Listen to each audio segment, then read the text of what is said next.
اللہم صلی علی محمد وآلہ وطرت بعدد کل معلوم لک۔ بسم اللہ الرحمن الرحیم۔ آج 25 ستمبر اور 2023 ٹاک نیکسس کے اس پولیٹیکل پروگرام میں کچھ اہم خبروں اور تجزیے کے ساتھ راجہ آفتاب احمد خان حاضر خدمت ہے۔ ناظرین و سامعین، نواز شریف صاحب کے تازہ بیان نے اسٹیبلشمنٹ کے حلقوں میں کھلبلی مچا دی ہے۔ نگران وزیر اعظم انوار الحق کاکڑ صاحب کا دورہ امریکہ، انٹرویو اور ان کی پالیسی سٹیٹمنٹ، اور ایک افسوسناک خبر، عمار آباد فاروق مرحوم چھوٹا بچہ جو چند روز پہلے لاہور میں وفات پا گیا، اس کا میڈیا بلیک آؤٹ اور پی ٹی آئی کی خواتین کی رہائی اور ضمانت کا معاملہ اور مہنگا پیٹرول اہم موضوع ہیں۔ حاضرین محترم، نواز شریف صاحب نے لندن سے سیاسی بیان داغا ہے کہ مجھے سازش سے جنہوں نے نکالا اور جمہوریت کو پٹڑی سے اتارا ان کو نشان عبرت بناؤں گا۔ Saqib Nisar, justice Ijaz ul Ahsan, general Bajwa, general فیض حمید سابق D G I S I کو انہوں نے للکارتے ہوئے کہا کہ ان کو عبرت کا نشان بناؤں گا۔ اگر میرا ذاتی معاملہ ہوتا تو شاید چھوڑ دیتا، لیکن یہ پاکستان کا معاملہ ہے اور پاکستان کی جمہوریت کو انہوں نے پٹڑی سے اتارا، لہٰذا ان کو نشان عبرت بناؤں گا۔ اس بیان نے اسٹیبلشمنٹ کے مختلف حلقوں میں کھلبلی مچا دی اور شنید میں آیا ہے کہ اس پہ چھوٹے میاں صاحب کی طلبی ہوئی اور وارننگ جاری ہوئی اور بڑے میاں صاحب کو میسج پہنچایا گیا۔ میاں صاحب نے اس پہ اجلاس طلب کیا اور اپنے موقف پہ ڈٹے رہنے کا عزم کا اظہار کیا۔ لیکن سامعین و ناظرین، سوال یہ ہے کہ کیا جنرل باجوہ سے ڈیل کر کے نواز شریف صاحب جیل سے اسپتال منتقل نہیں ہوئے تھے؟ کیا جنرل باجوہ سے ڈیل کر کے جعلی میڈیکل رپورٹس اور سرٹیفکیٹس بنوا کر لندن نہیں گئے تھے؟ کیا ڈیل کر کے جنرل باجوہ صاحب سے کو ایکسٹینشن کے لیے فیض حمید کے ساتھ معاہدہ نہیں کیا اور پوری پارٹی کو اسمبلی میں بھیج کر جنرل باجوہ صاحب کے حق میں ووٹ نہیں دلوائے گئے تھے؟ کیا جنرل باجوہ سے ڈیل کر کے 2022 میں اپنی اور پی ڈی ایم کی حکومت نہیں بنوائی جس میں بھائی کو وزیر اعظم اور بھتیجے کو وزیر اعلیٰ لگوایا؟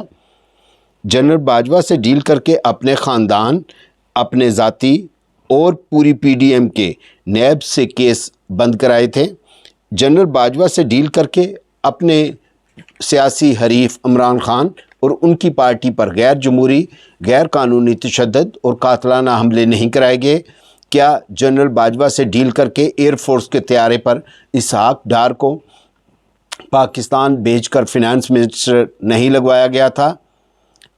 حاضرین و سامعین، 16 ماہ جنرل باجوہ کی مہربانی سے اقتدار کے مزے لوٹے، ملکی خزانہ شیر مادر کی طرح لوٹ کر اور عوام کو مہنگائی کے بھنور میں پھنسا کر سارے لٹیرے لندن میں اکٹھے ہوئے اور اکٹھے ہو کے وہاں پہ بیان دیتے ہیں کہ ہم باجوہ اور فلاں فلاں کو نہیں چھوڑیں گے۔ دراصل وہ کہہ رہے ہیں ہم اس بے وقوف عوام کو نہیں چھوڑیں گے جو ہمیں پہچان نہیں پا رہی اور بار بار ہمارے لوٹنے کے باوجود ایک موقع اور دینے کو تیار ہے۔ دوسری اہم خبر، نگران وزیر اعظم انوار الحق کاکڑ صاحب نے امریکہ کا دورہ کیا، جنرل اسمبلی میں خطاب کیا، لکھا ہوا خطاب وہاں پہ سنایا۔ جنرل اسمبلی میں اس وقت کتنے ممالک کے نمائندگان موجود تھے؟ تصاویر، ویڈیو اور سوشل کلپس پہ میڈیا پر موجود ہیں۔ جبکہ دوسری جانب کاکڑ صاحب کے خطاب کے دوران امریکہ میں مقیم پاکستانیوں نے پاکستان میں پی ٹی آئی کے ورکرز اور انسانی حقوق کی شدید خلاف ورزیوں پر بڑا پروٹیسٹ کیا۔ نگران وزیر اعظم کے امریکہ میں ڈنر کے موقع پر بھی بڑے بزنس مینوں نے احتجاجاً شرکت نہیں کی، جو پریشانی کا باعث ہے۔ نگران وزیر اعظم کا چرچل ہوٹل میں لندن میں قیام، نون لیگ کے رہنماؤں سے ملاقاتیں، فرانس میں کھانا بھی زبان زد عام ہے۔ نگران وزیر اعظم نے امریکہ میں نیوز ایجنسی کی خاتون رپورٹر کو انٹرویو دیتے ہوئے کہا کہ پاکستان میں عمران خان اور ان کی جماعت کے بغیر شاید منصفانہ الیکشن بھی ہوں گے اور جمہوریت بھی آگے بڑھے گی اور الیکشن کمیشن کرائے گا۔ کاکڑ صاحب نے امریکی حکام کو قائل کرنے کی کوشش کرتے رہے کہ ہم سے 2 سال الیکشن کا تقاضا نہ کیا جائے، اس لیے کہ پاکستان میں حالات بہت خراب ہیں، لیکن رپورٹڈلی یہی سامنے آ رہا ہے کہ ان کی بات نہیں بن پائی۔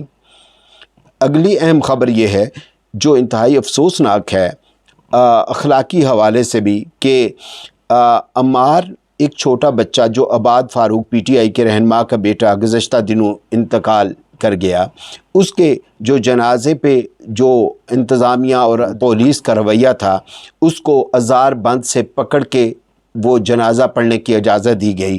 اس رویے کو پاکستان کے مختلف ٹی وی چینلز کے اینکرز نے ڈسکس کیا اور بات چیت ہو رہی تھی، اور لوگ اس کو اچھا محسوس نہیں کر رہے تھے، غصے کا اظہار کر رہے تھے۔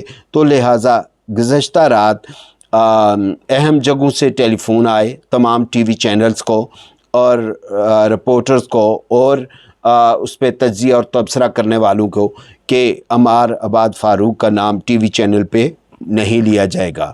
یہ انسانی حقوق کی بدترین مثال ہے۔ وہ مارتے بھی ہیں اور رونے بھی نہیں دیتے، جو انتہائی قابل افسوس بات ہے۔ پی ٹی آئی کی کچھ خواتین جو کور کمانڈر حملہ کیس میں گرفتار تھیں، انسداد دہشت گردی کی عدالت نے صنم جاوید خان، روبینہ جمیل، افشاں طارق، شاہ بانو، اسما شجاع، افشاں طارق اور سید فیصل اختر، قاسم علی، علی حسین قادری کے بعد از گرفتاری ضمانت 1 لاکھ مچلقوں کے عوض منظور کر لیا ہے، جو خوشامد بات ہے۔ اور ان خواتین و حضرات کے لیے بھی جو استقامت سے کھڑے رہے، ان کے لیے بھی ستائش کی بات ہے۔